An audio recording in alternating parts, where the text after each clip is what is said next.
importante para la región el tocar estos temas. Y como tú me dices en la pregunta, ¿qué significa el Banco de Integración Centroamericana?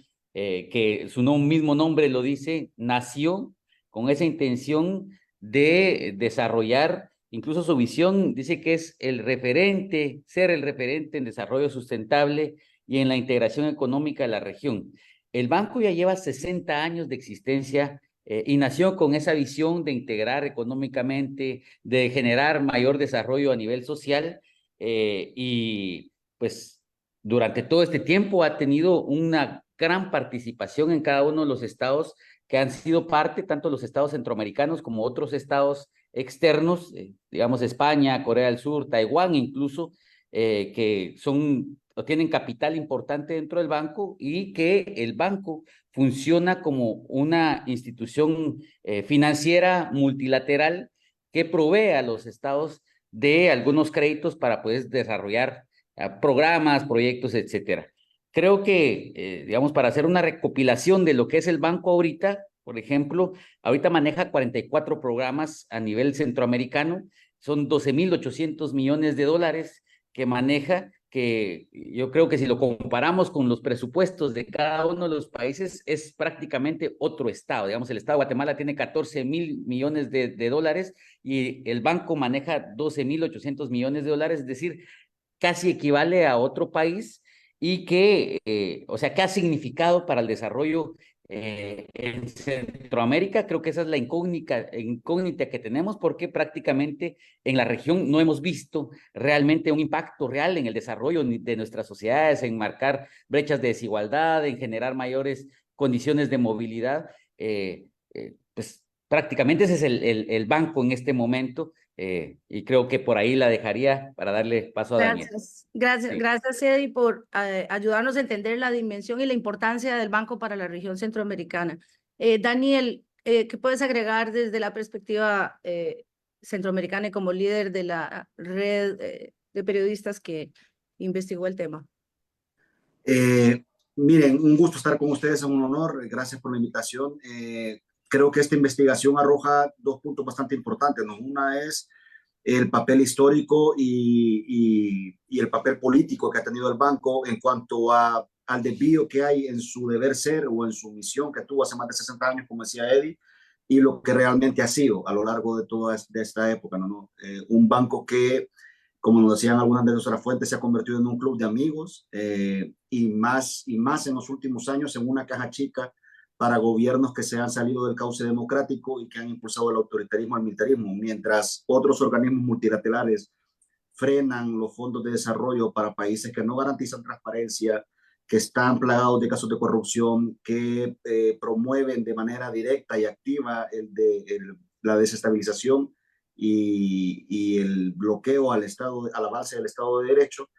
El Banco Centroamericano, compuesto por los mismos países centroamericanos, ¿no? Que son los principales accionistas, más otros aliados que invierten plata en el banco, se ha dedicado a través de su junta directiva, de su junta de gobierno y de su directorio a dar plata a mansalva y casi que cheque blanco a regímenes como el de Ortega, al de Bukele, etcétera. Entonces, es un banco que honestamente no sabemos exactamente si alguna vez tuvo su rumbo, pero que pasó de las décadas previas a las últimas 2 décadas de ser un club de amigos que financiaba a los gobiernos de turno y a su grupo de poder a transformarse a dar plata para las decisiones de los autoritarios de turno en Centroamérica, ¿no? Lo cual es muy grave. Exactamente, muchas gracias, Daniel. Justamente para hablar de este tema y de los principales hallazgos, tenemos el lujo de contar con Caroline Henshaw y con Eli Moskowitz. Caroline es la editora responsable de todo el proyecto a nivel transnacional y Eli, el periodista que inició con la investigación. Ellos luego nos contactaron al fellowship de Columbia University Investigations y ahí empezamos con esta colaboración. Entonces, Caroline, ¿de dónde nace el interés de OCCRP para poner sus ojos en un banco centroamericano de desarrollo que muy poco se había investigado hasta el momento, por lo menos no con una mirada transfronteriza.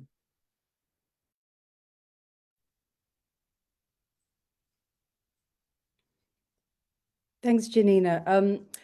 So I think what really interested me, particularly in this project, is that I think in general there is not enough scrutiny of development finance. You know, there is some attention paid by journalists, by investigators looking at like the larger institutions like the IMF or the World Bank. But regional development banks like CABEI, they really fly under the radar. And in many ways, they exist in their own kind of legal vacuum. But at the same time, they can have really huge influences in particular parts of the world. So by CABEI's own figures, it accounts for nearly half of the development finance in Central America, and it is the largest development lender in the region. So it has, you know, a really huge influence. And as Eddie was saying, it effectively acts as a nation in its own right. It was founded to give people more control over their development in the region. It was founded to create more equitable and sustainable investment. And I think what we're able to show with this project is that it has in fact become something of an enabler of corruption, a mechanism to benefit the rich and the powerful and to benefit the authoritarians of the region. So I think from, you know, just the kind of broad perspective, what we're able to see here is the very real human impact of things like lax lending practices or looking the other way when money is being misused, and what that really means for people living in Central America. So I think from our perspective, that's why it was amazing to be able to work with journalists both there and in other parts of the world and see how these things kind of work together. But I'll let Eli talk a bit more in detail about this and how we got started on the project as well. Muchas gracias, Caroline. Eli, cuéntanos. Yeah, thanks so much, and sorry for the scrambled languages here. I'll continue in English. But yeah, and just to add to what everyone else's points, I feel like this development bank was very under scrutinized and sort of operated in what we saw as a black box of sorts, in that it was very hard to approach sources working within the bank due to certain secrecy secrecy policies at the bank. Former employees, I believe, were confined to a 7-year secrecy clause prohibiting them from speaking to the public. And so from the outset, we knew that this was that this development bank was serving as an effective lifeline for a lot of, or at least a couple of authoritarian leaders in the region. And as we continued to look further and further at specific loans in the bank's portfolio, we saw more and more problematic, infrastructure projects, most notably Aguas Arca, perhaps, which is a very notorious hydroelectric dam in Honduras that, ultimately its construction led to the assassination of a very high profile indigenous activist, Berta Cáceres, who was protesting the construction of the dam.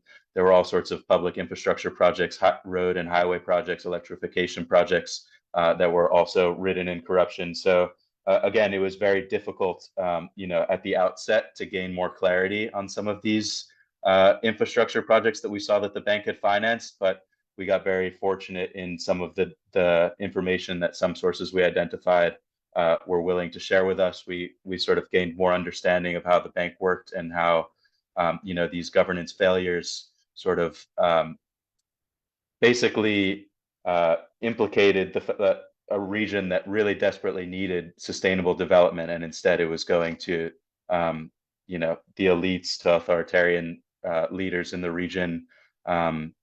And so from there we found more interesting projects that we'll talk about in more detail, but I think we're behind schedule, so I'll continue to push forward. Gracias, Eli. Tenemos con nosotros a Mariana Castro. Mariana, que es una de los 3 fellows de Columbia Journalism Investigations, investigó a profundidad el financiamiento que el Banco Centroamericano de Integración Económica dio a proyectos hidroeléctricos y el devastador impacto que muchos de estos proyectos han tenido en poblaciones indígenas, el medio ambiente e incluso hasta homicidios. Cuéntanos, Mariana, cuáles fueron las principales revelaciones de tu investigación y también qué mostró la investigación profunda que hicieron del caso de Aguasarca. Thank you, Janina. So I think, as Eli has said, the bank operates as a black box. But one of the things that it does, obviously, is finance a lot of sustainable projects. And when we started the investigation, because we didn't have access to the bank, we were able to scrape a lot of information and put together a very long spreadsheet with over 300 projects. And one of the things that I did with Eli was identify. I think we knew from the onset that we were going to investigate Aguasarca because it was such a big and important case. But I started to look into other projects because there were a lot of hydro dams that it had funded. And through our own kind of data analysis, we saw patterns that, involved environmental harm, displacement of communities, protests, and even killing of activists.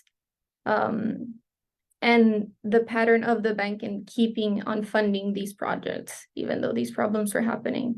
So with Aguasarca, I think we were able to get internal documents that revealed, the failures of the bank before, during, and after the funding of the project, that involved missing red flags, that the developer didn't have experience in this, or that activists had been killed before the bank decided to fund this project and the bank just kept on funding it. Obviously, with the assassination of Berta Cáceres, we were able to see how the bank dealt with this. So it sold the loan that it had lent to DESA, which is what do you call it? What's the word? The developer? The developer, thank you, Eli. It sold the loan at a massive discount, and we were able to see that it sold the loan to a company that was owned by a good friend of Cabé's, the president of Cabé's bank. And that loan was in part applied to a government effort to pass a law that would help Indigenous people with projects that would affect them. But in reality, the Indigenous people would tell us that was not, they were against this law because the law actually wanted to kind of give way for more projects to be funded, like Aguasarca. The other article that we wrote was more of an overview of these other projects. So we're able to find some data, like 25 projects were funded by this bank. Out of these, 9 activists were killed and the bank kept on funding them.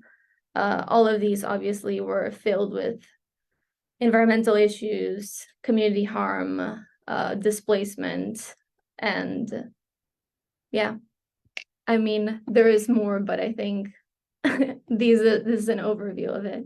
Gracias Mariana, y vamos a conversar un poco más en detalle de algunos de estos puntos, pero quisiera preguntar a Caroline y a Eli sobre la investigación periodística nos llevó a buscar documentos, fuentes en Taiwán y Corea del Sur.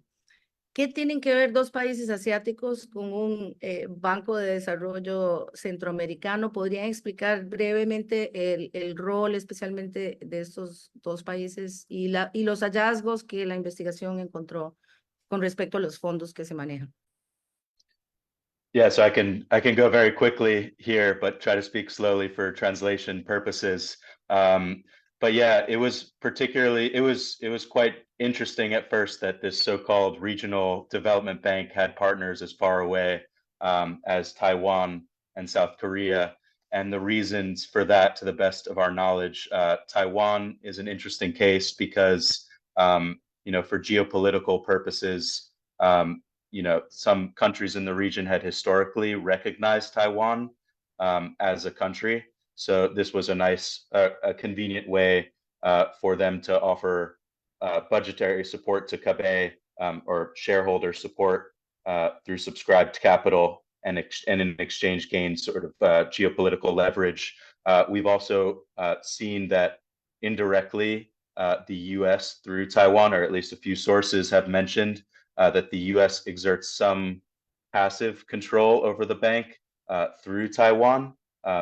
You know, this is not something we get into in our article, but actually, as of yesterday, there was a piece in Foreign Policy that just came out reviewing some of our findings. I can paste that in the chat as well. I encourage our viewers to give that a look. It was very interesting. More technically, Taiwan is important. Again, I should mention Taiwan is the largest non-regional shareholder in the bank. Taiwan also benefits from being a shareholder of CABE because of what's called nearshoring, given that some of these Central American countries, such as Honduras, have free trade agreements with the United States. So having good relationships with some of these countries allows them to export directly some of their products into the United States at more favorable in a more favorable trade position. Sorry, I'm getting into a little bit too many technicalities, but just very quickly, this was a very big deal in Taiwan. We've already received a response from the government of Taiwan. They've been pushing for more transparency reforms at the bank.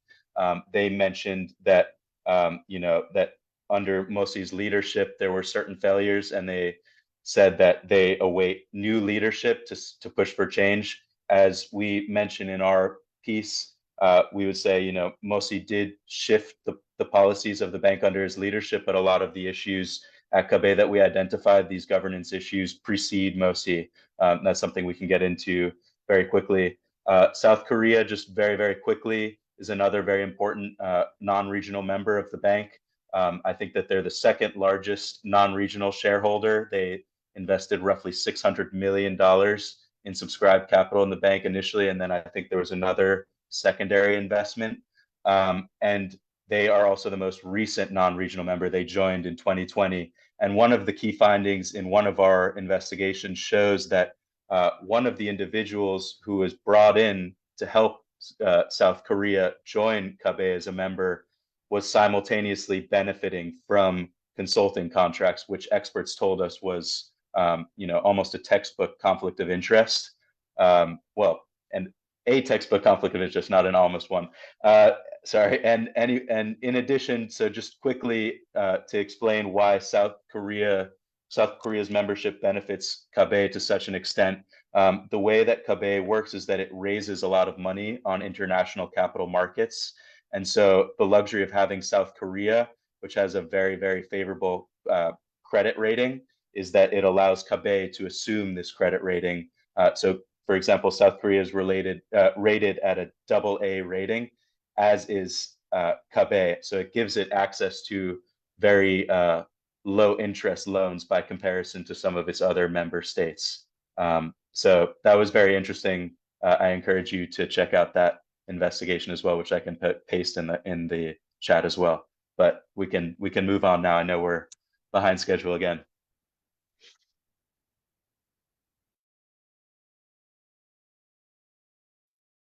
Gracias, Eli.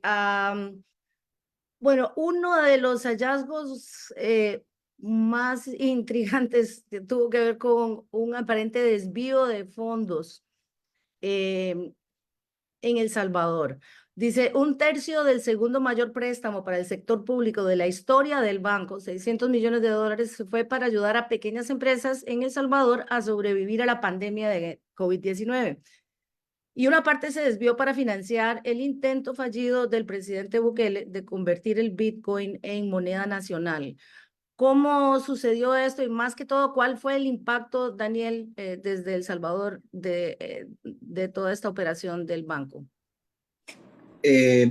Una de las principales conclusiones sobre esta trama es que básicamente el BCE, a través de mecanismos bastante laxos, que las fuentes plantean que incluso podrían ser constitutivas de violaciones internas sobre el seguimiento a la transparencia de los fondos que entrega, es que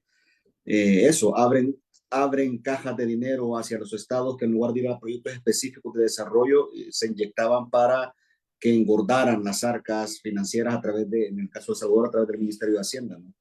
Entonces, en este caso, el financiamiento que en teoría iba para potenciar el apoyo tras la pandemia hacia las pequeñas, medianas empresas, En realidad eso solo registró $20 millones y 425 fueron a parar a este mecanismo en donde el Estado hace con los fondos lo que quiera.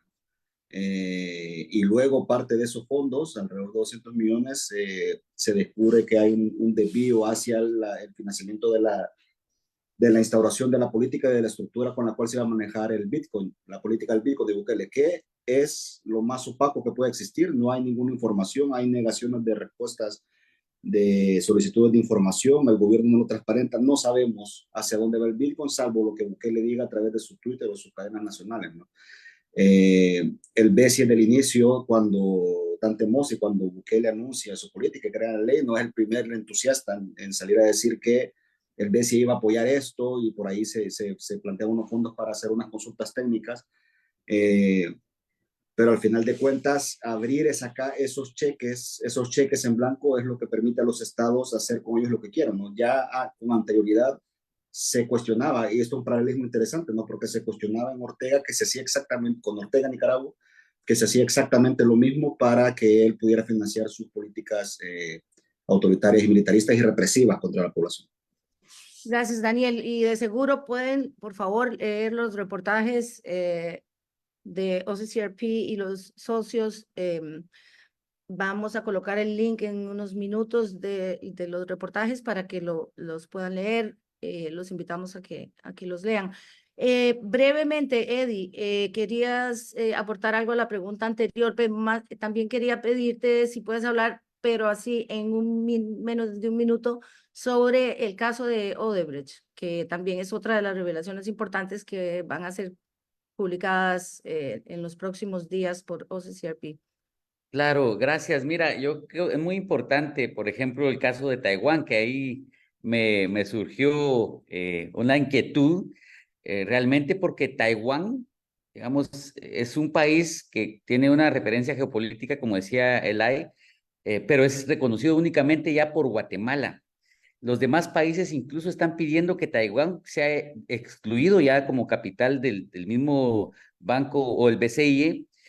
Y esto plantea la pregunta de también quién va a entrar a ser el capital que Taiwán está aportando, que es más o menos del 11% del capital total del banco.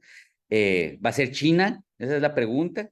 Digamos, porque varios de los países tienen ese tipo de relación geopolítica con China y que también China tampoco es muy amiga de los mecanismos de transparencia, anticorrupción, antisoborno, es decir, habría que ver qué pasa con eso.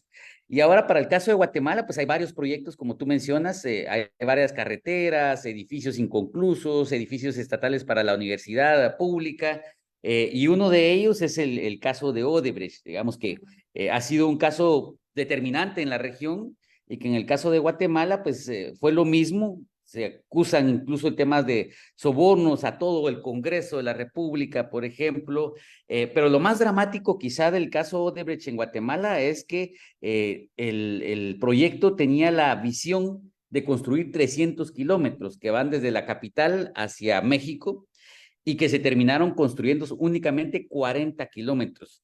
Es una carretera que pues está inconclusa, que es dramático incluso el hecho de que hayan varias personas que han fallecido porque la construcción no ha terminado, e incluso hay un modus operandi en el tema de corrupción que se ha copiado por otros constructores, que es el ir modificando las condiciones de los contratos. Por ejemplo, al principio eran los 300 kilómetros de carretera, pero empezaron a ponerle canales, cunetas, otras modificaciones, incluso llegan hasta cobrar hasta la pintura de las carreteras y van reduciendo los kilómetros poco a poco hasta llegar a cubrir los 40 kilómetros en lugar de los 300.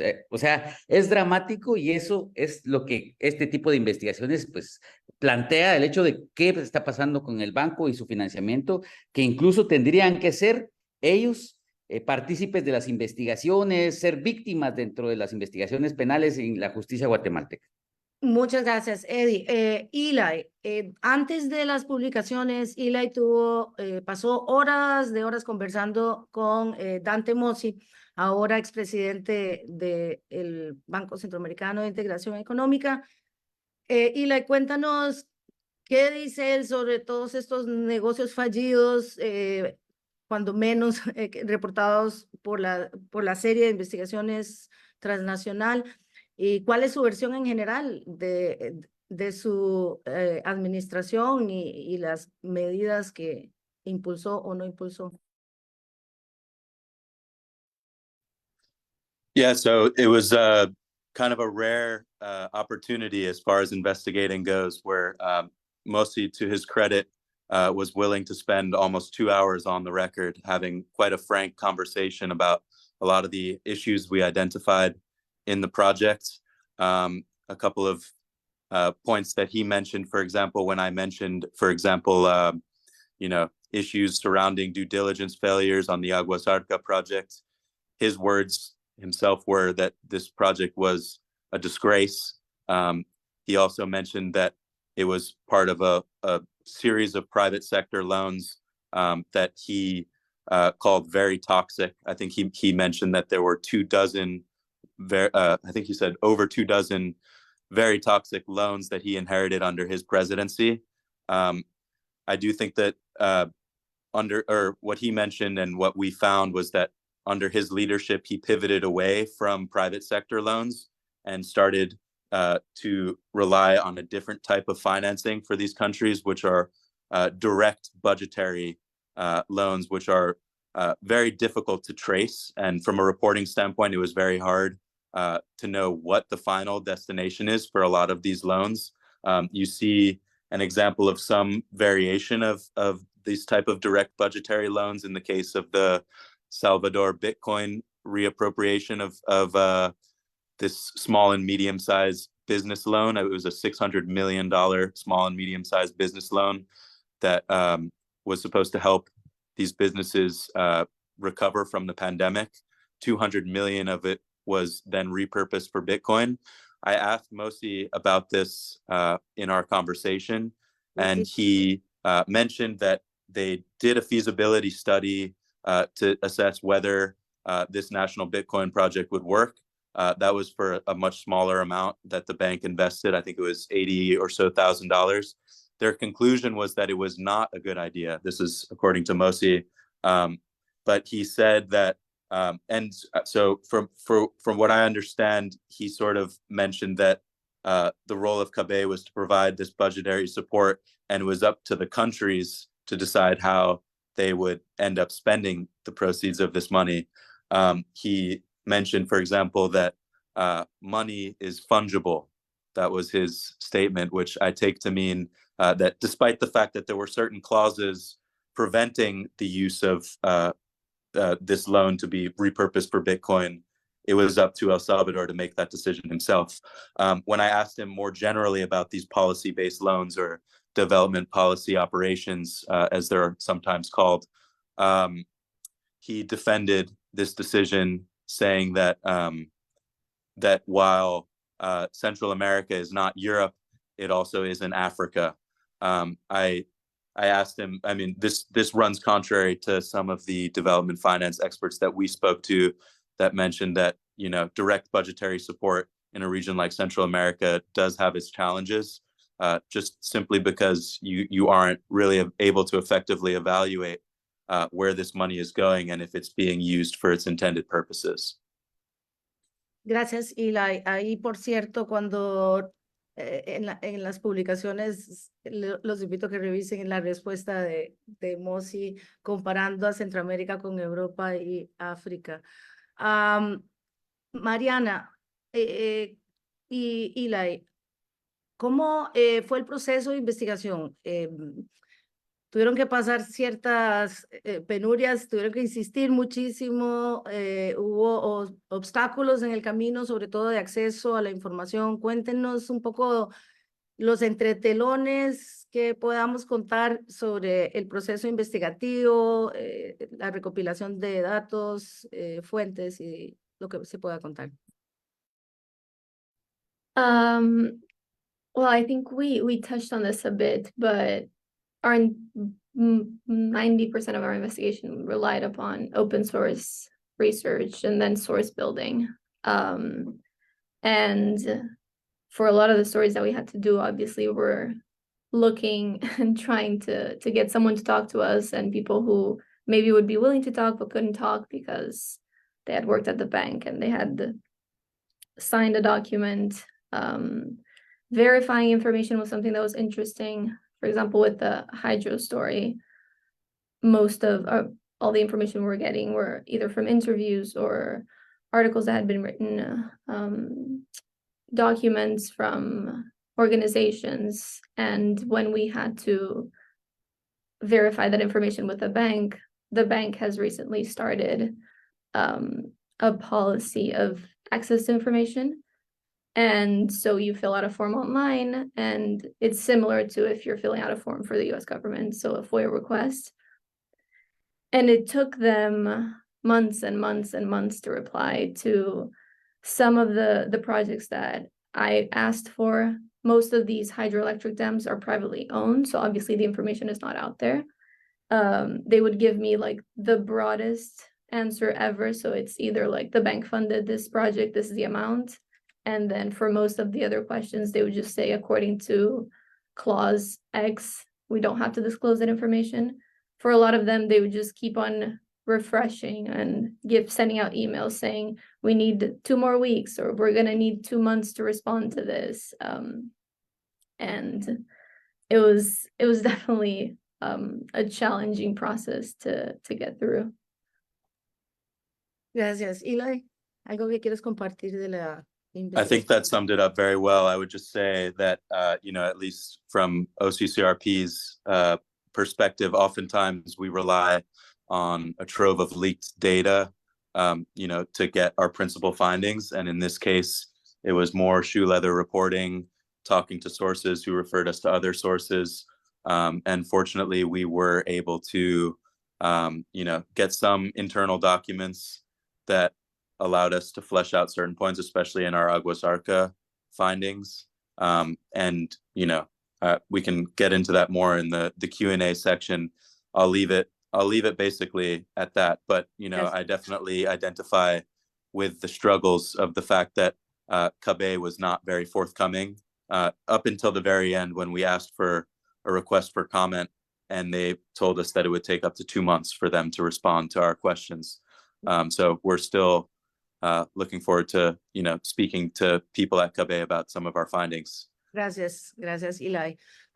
Estamos a pocos minutos de empezar la sesión de preguntas a los panelistas, y antes quiero preguntarle, pero en menos de un minuto, a Daniel, que nos cuente un poco, porque todo esto, ver las finanzas del banco y entender, encontrar patrones de fallos sistemáticos a nivel abstracto, ¿cómo se traduce esto realmente en la población centroamericana? ¿Cuál es el impacto en la gente común y corriente, que es la que sufre al final de estas decisiones?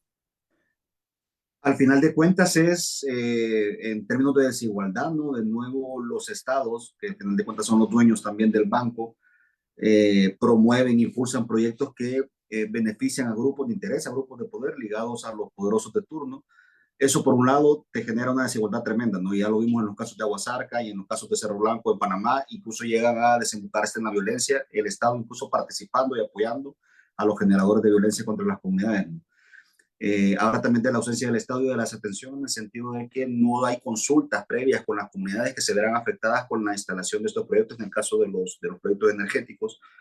Y luego, en una región tan pobre como la nuestra, la participación de los estados y de sus propios presupuestos y de los impuestos que pagan los ciudadanos centroamericanos para hacerse a cabo los proyectos en los que hay participación del Estado, que al final terminan siendo en muchos casos cascarones, en donde hay empresas beneficiadas de por medio, o en compraventa de proyectos que terminan en nada, significa al final de cuentas más pobreza y más desigualdad para la región. Creo que ahí englobaría. Gracias, Daniel. Eddie, vamos a cerrar esta primera sesión y quiero hacerte 2 preguntas en uno. 9 capítulos de Transparencia Internacional firmaron y enviaron una carta exigiendo al banco que, en el momento revisara el proceso de contratación de su nuevo presidente, que mañana, por cierto, empieza funciones. Pero ¿Qué dice esa carta? ¿Qué le están exigiendo? ¿Cuáles son los puntos más importantes que piden y que lo solicitan a través, a raíz de las publicaciones de estas investigaciones? Y bueno, la segunda pregunta también tiene que ver con esto.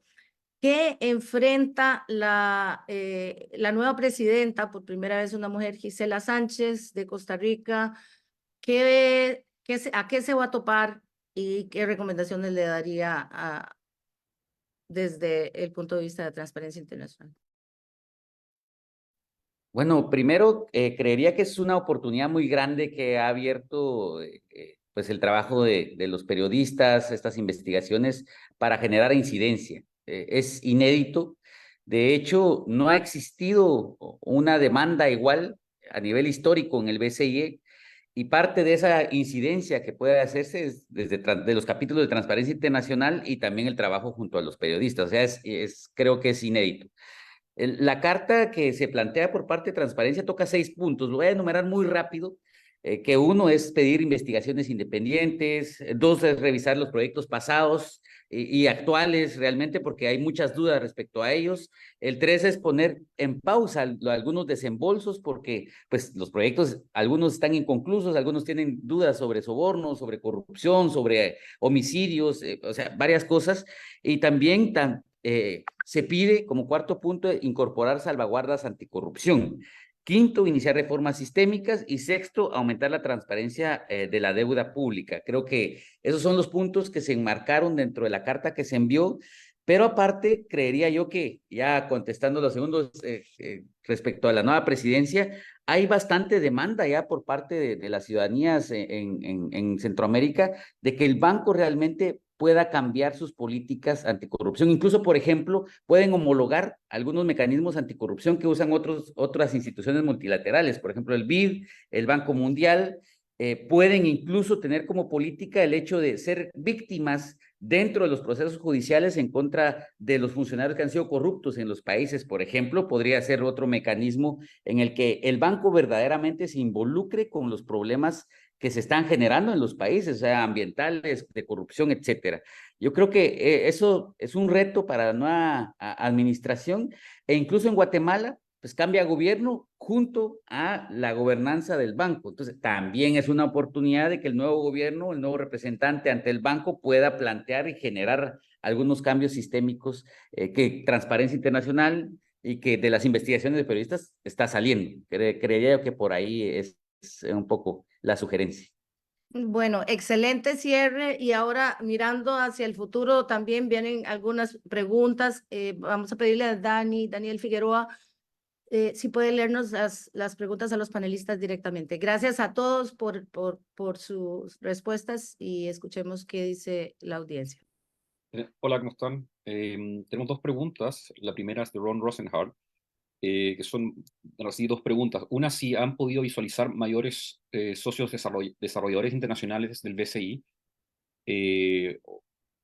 otros bancos que han colaborado, digamos, con este banco, y si se han realizado un overview, una revisión general de todos los proyectos donde el BCI ha colaborado con bancos europeos, por ejemplo, como Norfund, FinFund, KfW y otros. ¿Continúo con la segunda pregunta o vamos con esta y después la otra? Leamos todas las preguntas de una vez para... If you want, I can answer that one directly, just super quickly, or do you want to ask all the questions? So the bank has, probably a couple of weeks prior to publication, they did make a lot of data public that they hadn't previously made public, especially a lot of the loans that had gone directly to governments. One thing that was notably absent was, a lot of the bank's private sector loans, which the majority of which are the ones that are, in collaboration with other development banks from Europe, what's often referred to as syndicated loans.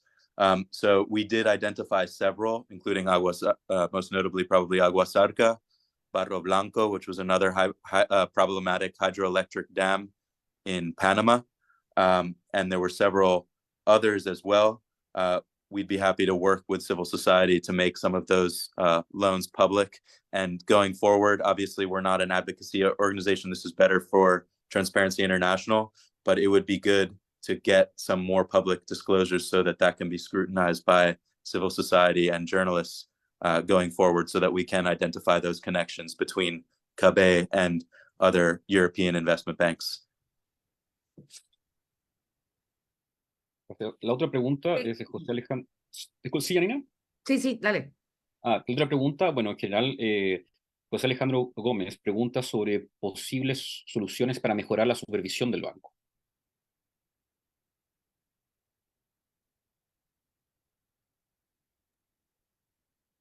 Carolyn, do you want to take that one? Eddie? Gracias. Sí, bueno, lo que mencionaba en la última intervención, o sea, por ejemplo, es obvio que el banco tiene que mejorar su rendición de cuentas. Es muy laxo, es muy permisivo con los gobiernos. Incluso es una caja negra en donde pues, los fondos no se saben ni cómo se invierten ni cómo se concluyen los proyectos. Primero, por lo menos, es homologar, es decir, tomar en cuenta algunos mecanismos anticorrupción, antisoborno, de transparencia y rendición de cuentas que otros organismos multilaterales están aplicando, por lo menos empatar el estándar.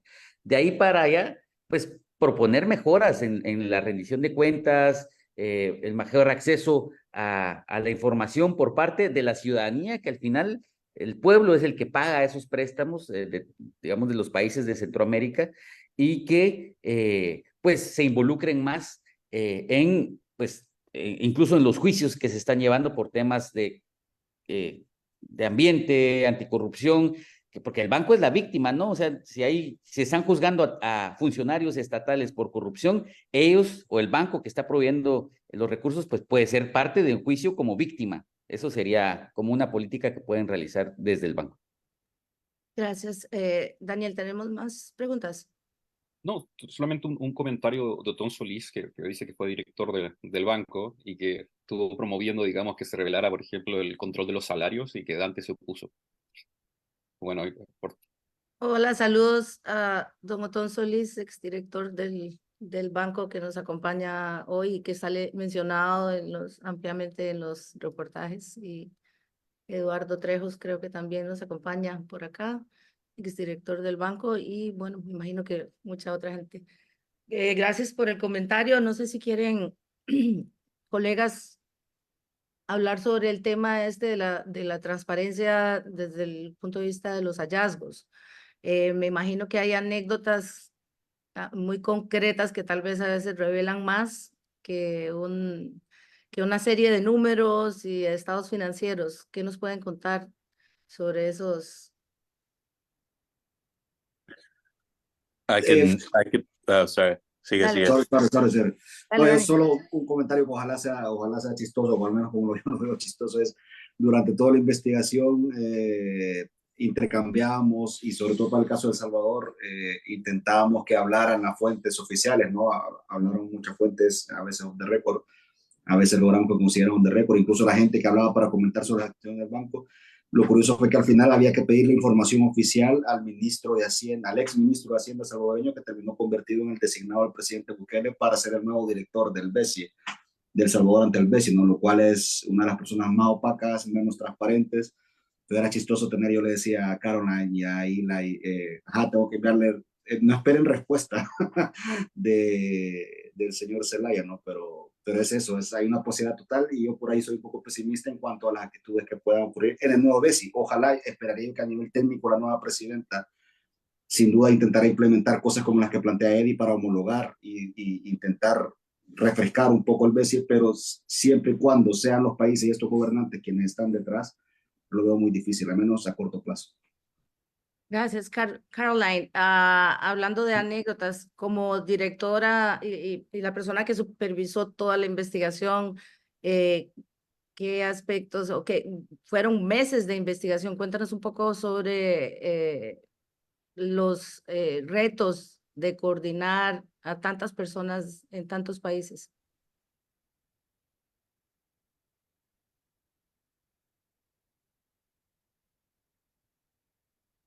Disculpa, después de Caroline puedo hacer unas preguntas que nos llegaron también. Así que después de Ok, ella dale, las sí, comento. cuando tengamos de vuelta a Caroline. Ok, dale.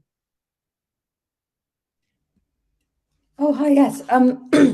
It was tricky. I think one particular challenge was the time zones. We had people in Central America and people in Asia all trying to report at the same time and coordinate. So that was really tricky. Language was tricky, and yeah, I mean, it's a bank with fingers in so many different kinds of pies. I think that trying to find the common themes between each country, trying to see, the similar mistakes that were being made and the different impacts that they have, and make sure that we understood the workings of the bank and really understood, the different roles played by different people together was really important. I would also say that,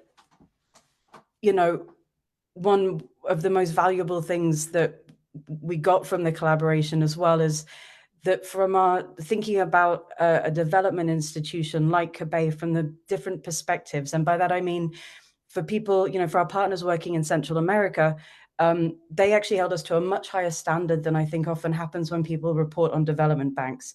I think often there can just be, point to an instance of corruption and then, it looks very bad for that lender. But I think particularly, working with Daniel and the others, the point that was made is that in Central America, we need to go further than that. We can't just say, well, there was corruption. This is a region where that kind of thing is just a very low bar. We need to look further, and we need to make sure that we show the bank's culpability, be it specific people that were involved in the corruption, be it where we have definite instances where we can show the bank knew something bad was going on and we look the other way. And I think, yeah, it was really, really valuable to have so many different perspectives and remember that development banks are international and they're also local. And we needed, I think that was one of the really valuable things, but also one of the tricky things because we had such a high standard in terms of what we were going to write about. So yeah, it was difficult, but it was very fertile as well, I think. Gracias. Eli? I think that sums it up well. Do we want to get to a couple more questions in the chat? I think there's still a few more that we haven't answered. Do we have questions? Sí. Eduardo Trejos pregunta, ejemplo de investigaciones que no pudieron concluir o que quedaron pendientes. Y Nate Laske pregunta sobre si el rol de Taiwán como un financiador grande, digamos, del banco va a cambiar durante los próximos meses o años y qué impacto podría tener esto en la transparencia del banco.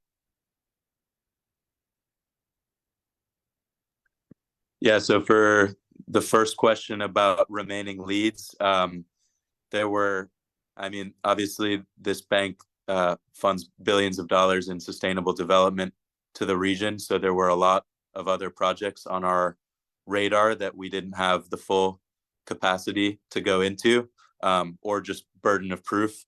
One thing that I thought was particularly interesting is that there were some other projects, Mosi mentioned these toxic infrastructure projects or loans that were in his portfolio, were in the bank's portfolio when he came in as presidency.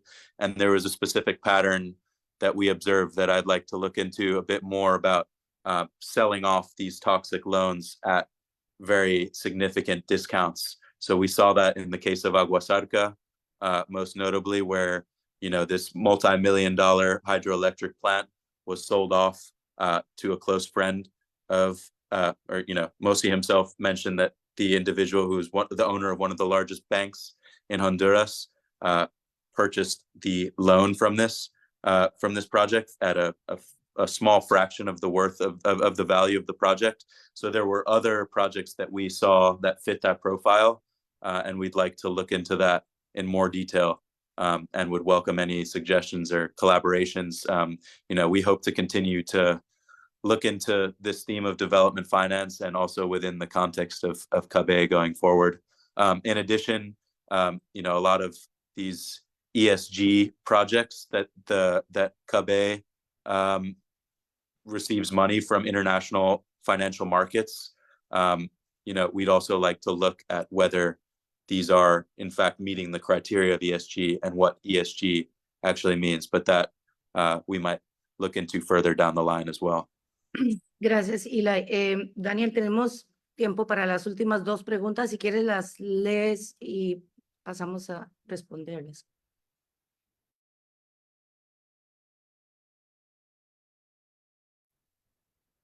Sí, queda pendiente la pregunta sobre el rol de Taiwán, si es que va a cambiar en los próximos meses o años, y sobre su impacto que puede tener en la mejora de transparencia del banco. Y tenemos otra pregunta sobre si se investigaron las corrupciones relacionadas con el $1.000.000 que el BCI le da a los gobiernos a su inicio, sobre todo en Costa Rica.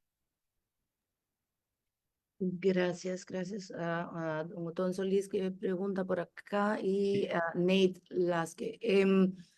Eddie, ¿quieres hablar del rol de Taiwán? Sí, bueno, al principio lo mencionamos. Bueno, Taiwán es un gobierno que, pues, es solo únicamente reconocido por Guatemala. Digamos, es el único aliado estratégico que tiene ahorita Taiwán en la región. De ahí todos los países ya han cambiado sus relaciones hacia China. Entonces, y todos los demás países están pidiendo retirar incluso a Taiwán pues, de su participación de capital dentro del banco, del BCI.